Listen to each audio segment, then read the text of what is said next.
አዎ ጀመር የኢትዮጵያ ሕዝብ እንደምን አመሻችሁ። እኔ አምሳል አዱኛ እባላለሁ። ልጄ መራናት አዱኛ ትባላለች። የዛሬ 4 ዓመት በፊት በደብረ ብርሃን ነበረ ትዳር ይዤ ነበር። ለ8 ዓመታት ትዳር ይዤ ከመስፍን ኃይሉ ጋር ትዳር ይዤ ነበር። የ2 ዓመት ህፃን ሞተችብኝ።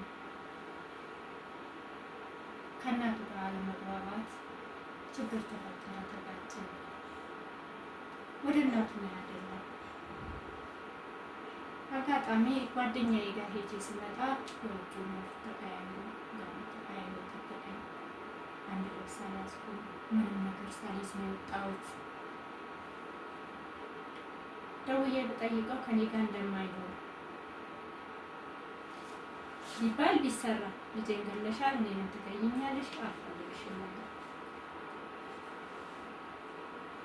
በኋላ ሽማግሌ አስቀምጬ ቢጠየቅ ከአንዴ 2 3 በኋላ ላይ ለሱ ነው ያደሉት።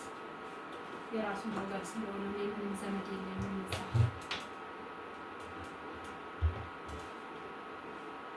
ተንኩትና ዘብሩ ገብርኤል አስጠራው። እዛ ግቢ ውስጥ ብዙ ነገር አባክኛለሁ፣ ብር አባክኛለሁ፣ ቤት ሰርቻለሁ፣ አብረን ሰርተናል። እሱንም ካደኝ ምንም የላትም።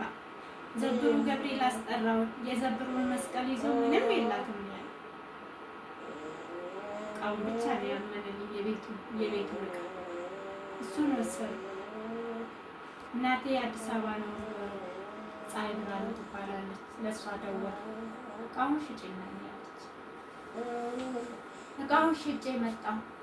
ዘብሩ ገብርኤል አንተ እውነቱን ፈልገው፣ እውነቱ ያለው አንተ ጋር ነው ብዬ ቀይ ሽጬ እናቴ ጋር መጣሁ። አዲስ አበባ ስመጣ ግን ልጁን አስወርጂ፣ አባት የሌለውን ልጅ አልፈልግም አስወርጂ አለች። እሷን ጨምሮ ነው የካደ። የ3 ወር ነፍሰ ጡር ነበር ስንለያይ። ዘብሩ ገብርኤልም በደረሰ ሰዓት ስናገር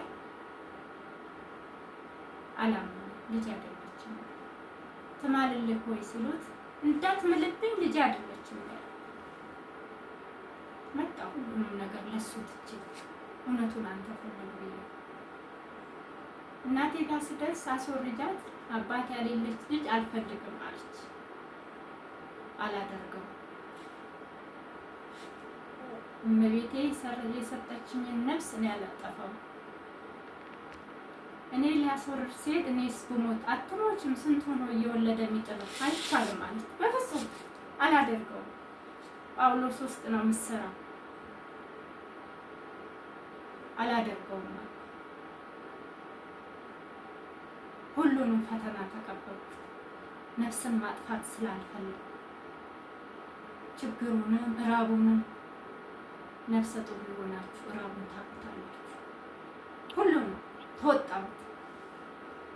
እች ልጅ ተወለደች። ቀኑ ሲደርስ ያለው ፈተና ያለው እራብ 5 ወር ሲሆነኝ በነገር ጀመረች። አንዴ እህል ሳትሰጠኝ ትውላለች እና ሳልጠጣ እውላለሁ። ፍቅር ቤትና ሻይ ቅጠል ላይ ይቆልፋል፣ ሱካር ላይ ይቆልፋል። ቦታ ቢኖራት መሶቡን አንስታ ትቆልፈው ነበር። መሶቡን የሚችል የለም እንጂ ያ ሁሉ አለፈ። ተመስገን አምላኬ እያለ እግዚአብሔር ይመስገን ዛሬ ደርሻለሁ። በኋላ 6 ወር ሲሆነኝ እኔ ወጥቼ መስራት ጀመርኩ። በራብ ከምጠገረር ብዬ ቤት ውስጥ የእሷን ቦታ መሸፈን ጀመርኩ። ከበሬ ተራ እስከ ጳውሎስ በእግሬ እየተመላለሱ ቁርስ አቋጥርልኝ፣ ከዛ ስመጣ ምሳ አቋጥርልኝ። በዚሁ አጋጣሚ ማመሰግናት የእንጀራ አባቴ ልጅ አለም የምትባል ለልጅሽ የሆነ ነገር ይሆንልሻል ቆሎ ሽጪ ብላ ሽምብራውንም ምጣዱንም ሁሉንም ገዝታ መጣች። እቤት ውስጥ ተኮራመች ስታይ ያሳዝናል።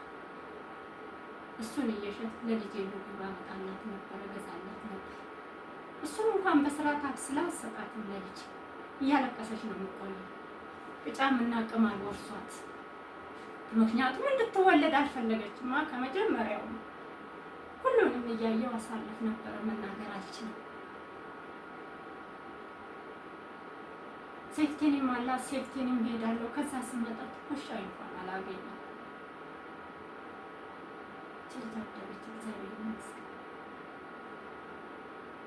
ለእሷ ሾርባ ጥቼ እንጀራ አባቴ በደንብ አድርጎ ብረት ድስቱን የእኛን ከሰል ለምን ጨመርሽበት ያለቀናል። ያን ሁሉ አሳለፍኩ።